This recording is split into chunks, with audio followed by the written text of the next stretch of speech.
ಪೂಜ್ಯಾಯ ರಾಘವೇಂದ್ರಾಯ ಸತ್ಯ ಧರ್ಮರತಾಯ ಚ ಭಜತಾಂ ಕಲ್ಪವೃಕ್ಷಾಯ ನಮತಾಂ ಕಾಮಧೇನವೇ.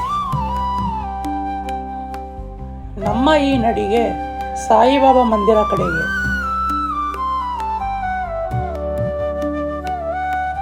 ಗುರುಪೂರ್ಣಿಮೆ ವಿಶೇಷವಾಗಿ ಜನದ ಜಂಗುಳಿ.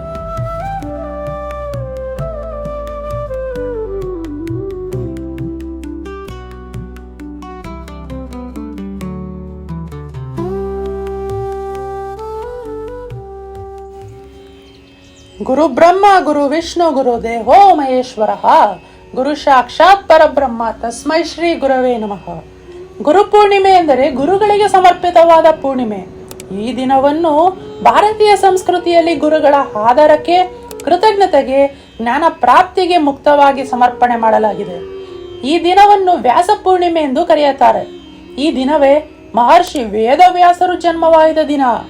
ಅವರು ವೇದಗಳನ್ನು 4 ಭಾಗಗಳಾಗಿ ವಿಭಾಗಿಸಿ ಮಹಾಭಾರತ 18 ಪುರಾಣಗಳನ್ನು ಬರೆಯುವ ಮೂಲಕ ಭಾರತೀಯ ಜ್ಞಾನ ಸಂಪತ್ತಿಗೆ ಅಮೂಲ್ಯ ಕೊಡುಗೆ. ವೇದಗಳಲ್ಲಿ ಗುರು ಪರಬ್ರಹ್ಮ ಸ್ವರೂಪಿಣಿ ಎಂದು ವರ್ಣಿಸಲಾಗಿದೆ.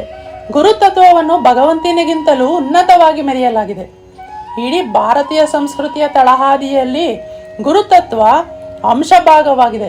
ಈ ದಿನ ನಾವು ಜ್ಞಾನ, ಶ್ರದ್ಧೆ, ವಿನಯ ಮತ್ತು ಭಕ್ತಿಯನ್ನು ಅಭಿವ್ಯಕ್ತಿಸುತ್ತೇವೆ. ತಸ್ಮೈ ಶ್ರೀ ಗುರುವೇ ನಮಃ.